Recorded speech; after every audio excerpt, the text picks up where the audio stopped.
Soledad O'Brien slams Brian Stelter of CNN for booking guests who intentionally lie on air. Soledad O'Brien is a former CNN anchor and broadcast journalist, so I'm glad to see somebody is finally calling out CNN for their pretend unbiased bias. CNN is one of the worst actors when it comes to the Orange Man Bad narrative. They have been accused of being the Orange Man Bad channel. They're a trash network who routinely bring on the same people to make the same points, and now they're finally being called out for being pro-Trump? Yeah, see, when I first saw the story, I was like, thank you for finally calling out CNN's BS. But in reality, it turns out the critique is actually that CNN is bringing on pro-Trump personalities to lie. Okay, you know what? On the surface, I'm fine with any critique of CNN because it's true they do have bad people on both sides, but come on, man, 90%, 95% of what they have on CNN is complete anti-Trump trash.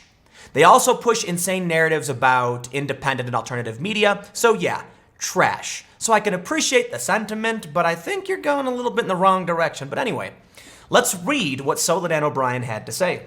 Fox News reports, anchor turned media exec Soledad O'Brien blasted CNN and its chief media correspondent Brian Stelter for the network's practice of booking guests who intentionally lie on air. The spat began when Stelter shared a piece about the significance of disinformation that has plagued social media. You know, it was only 3 years of Russiagate propped up by outlets like CNN, but sure, thanks for uncritically parroting government talking points, not doing journalism, whatever. Quote, we have this alternative media ecosystem that is driving a lot of disinformation.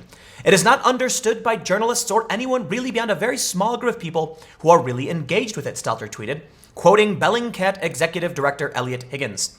O'Brien, a former CNN anchor, took exception to Stelter's tweets. Also, mainstream media outlets frequently book guests who lie intentionally on the air. CNN is one such outlet. Yes, they are. O'Brien told Stelter, instead of shunning those guests, they are booked again and again and again. She then took aim at the media guru. What, Stelter? When CNN's media reporter pretends his own news org isn't part of this BS, it's a problem. Here. 100%. I don't think I don't think one side's perfect, one side's bad. I think you've got bad, media on the right. I think there's a lot of pitfalls that are, all media organizations are plagued by. The problem with most conservative media is that they're commentary factories, and they're not actually doing journalism. Not all of them, but a lot of the most prominent ones. And I'll give a notable critique to the Daily Wire. I think the Daily Wire actually does a fairly decent job, but they are mostly just a commentary, website. And that's fine. You're allowed to do commentary. I do commentary. But it's still a problem for conservatives that one of the most prominent conservative outlets, the Daily Wire gets some of the most engagements on Facebook, is just, for the most part, commentary.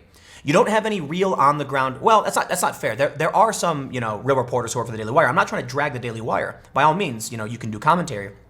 There's a big difference between actual field reporting, digging up documents, and what the Daily Wire is doing. Now, on the left, they have big organizations that actually have reporters, and the problem is they're left biased. They frame things in a way that benefits their narrative, and then the right responds to it. So the left will put out fake news, CNN will put on people who lie, and they'll propagate a narrative that is just not true, and then instead of actually digging into, the documents and coming out, for the most part, conservative outlets tend to just comment on it, on why they think it's not true or whatever. And again, I think it's fine to do commentary. I'm just pointing out it's gonna be a big problem in the media landscape that all of the news is being generated by the left for the most part. But let's go on. This is the first time O'Brien went after Stelter. Last month, she ripped the CNN icon for his response when asked how networks can get Americans interested in the impeachment hearings. I also think episode 1, so to speak, matters a lot. And I hate to say that because we're talking about basic democracy at risk here. But from a television perspective, Democrats have to come out strong in that first episode, Stelter said during a CNN segment. For the same reason when we're watching Netflix or listening to a new podcast, we only choose to keep listening if we're interested in episode 1. Soledad then, so then O'Brien said, why is CNN so stupid about important S? This is Saliza level insanity. Brian should be ashamed of himself. O'Brien reacted, referring the often mocked CNN political analyst Chris Saliza in the process. So look, here's what I want to show you. This is the tweet from Soledad O'Brien, and I want to show you what people are responding to, because I do not believe that Soledad O'Brien is criticizing CNN for having a pro-left establishment narrative. I think she's criticizing them for the very few people who come on to actually defend the president. CNN has some people who have come on and actually defended the president. And Republicans. I mean, they have a Rick Santorum, I believe, who actually did a fairly decent job of defending the Republican side of the argument on impeachment. And it was a decent round table. I don't think CNN's the worst by far. The problem I have with them is that they pretend like they're the best. They pretend like they're not playing the same game as everybody else. I'm not going to sit here and pretend like, people like to say, oh, Tim Pool's unbiased and all that stuff. I don't know, man. I don't know about that. I certainly have my bias against certain institutions. But I will tell you this. What really motivates me is coming from the media world itself and seeing how the whole machine is full of lies.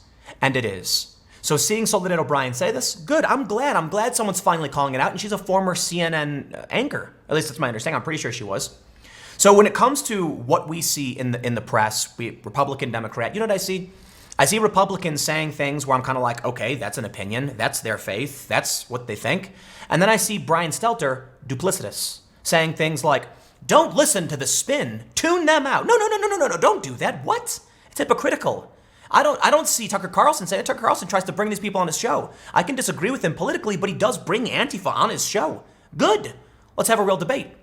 So you know what? I'm going to do a bigger segment coming up about the fake news and their reckoning and how the establishment plays this game. But let's get to what these people are saying, because now we get into a world of absurdity where it actually seems like they're saying CNN is pro-Trump, like they should be more anti-Trump. Look, man, if CNN has a problem, it's that CNN props up crony establishment figures who push lies, okay? Not pro-Trump lies. But here we have Sherry Jacobus. She is a never-Trumper. She says, pizzazz-free, never-Trump pundit writer, RNC adjunct professor, executive producer, whatever. She said, Zucker banned me for Trump. After I brought up published reports, I'd confirmed that Trump had a super PAC and lied about it. Zucker had CNN transcripts scrubbed of the segment. The rest of the show was there, but not my segment. When called by a reporter, they wouldn't comment. Hey man, if you were going to tell me that Zucker was scrubbing legitimate information that may make Trump look bad, I'll believe it. I absolutely will believe it. Do I think CNN likes Trump? No. I think their motivation for this would be like, whoa.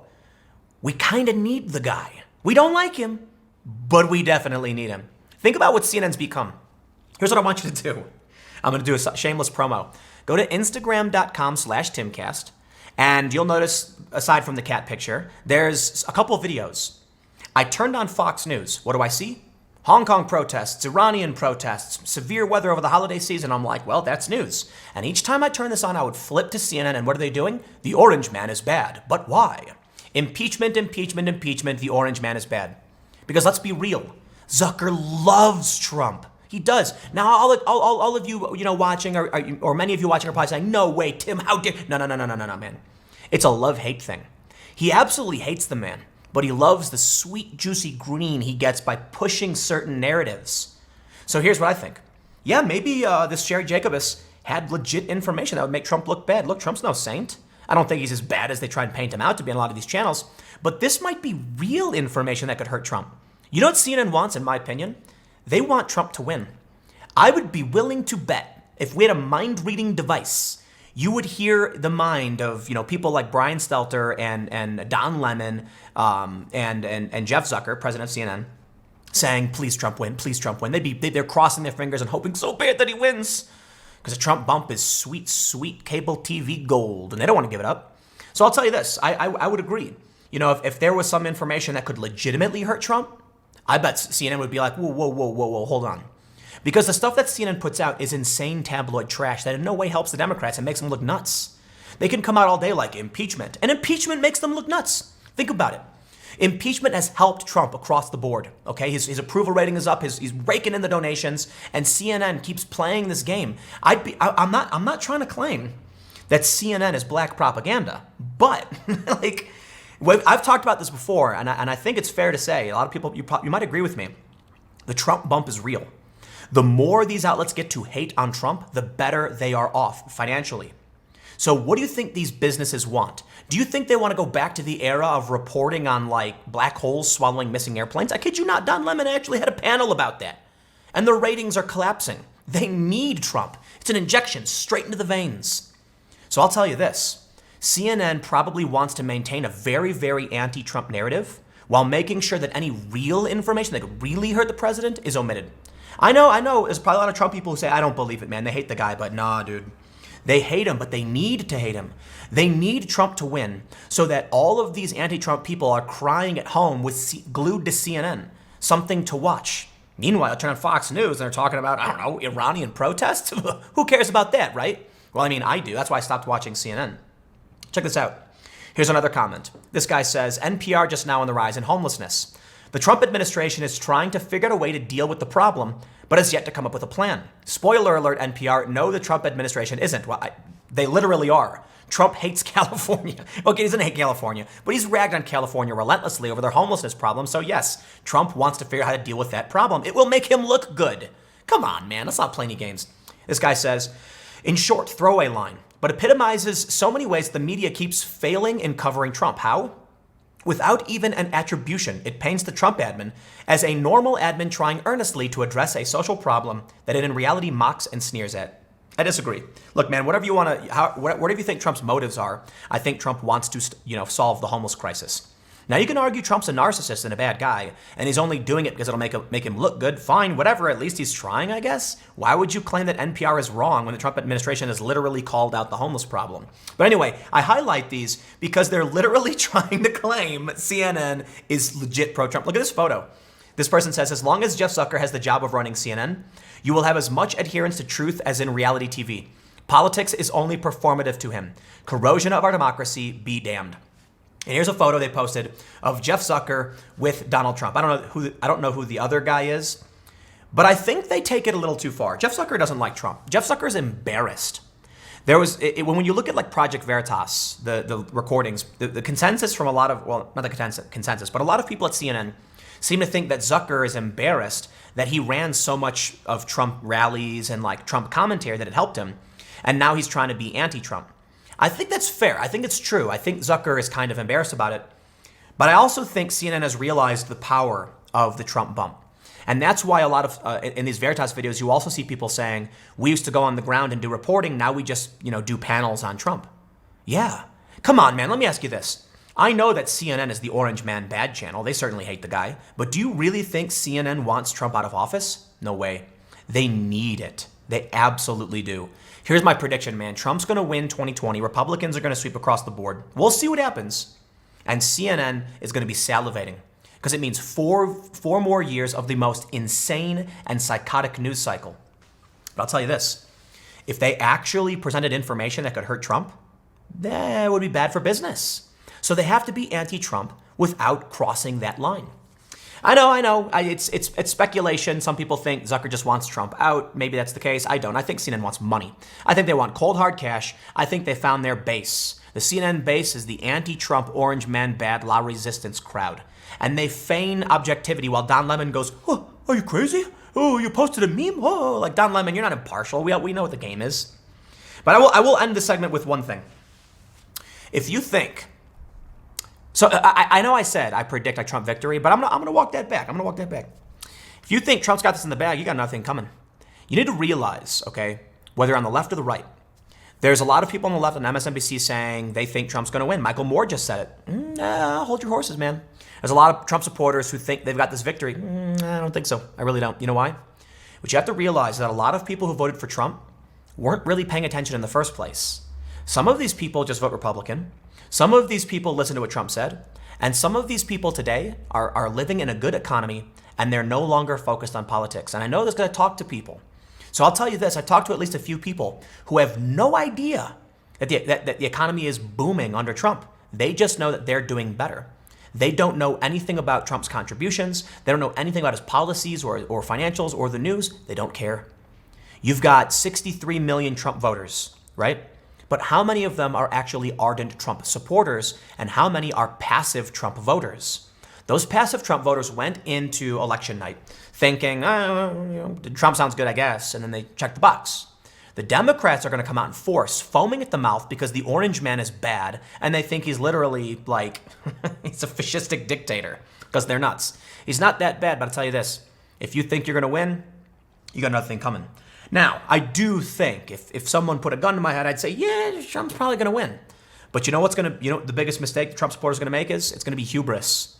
With this roaring economy, there's going to be a lot of people thinking they don't got to go out and vote, and they're not. And that's the advantage for the left. That's what they have. So while Jeff Zucker might not really want Trump to leave, that constant narrative is going to rile up a lot of people to go out and vote against Trump. It could also be something else. In this critique, and I'll be fair, she says that Zucker, basically killed a segment because she found out Trump had a super PAC. That might be because the Democrats do the same thing. And the concern is if we call out Trump, then they're going to call out us. So rather just complain about, Trump's behavior and say the orange man is bad than actually highlight the real corruption of our political system. Now that, I think, makes more sense. Zucker does hate Trump. Zucker loves the sweet, sweet anti-Trump money, but Zucker ain't willing to call out what the Democrats be doing too because it'll hurt him in the long run. It's how the game is played. I'll leave it there. Let me know what you think. Fun segment. But I am going to do, the next segment's coming up at 4 p.m., and it's about Rachel Maddow's reckoning, because now I got a bunch of stuff popping up. They're finally calling her out. Well, they've been calling her out, but we'll see what happens. Stick around. That'll be at 4 p.m., youtube.com/Timcast, and I will see you all there.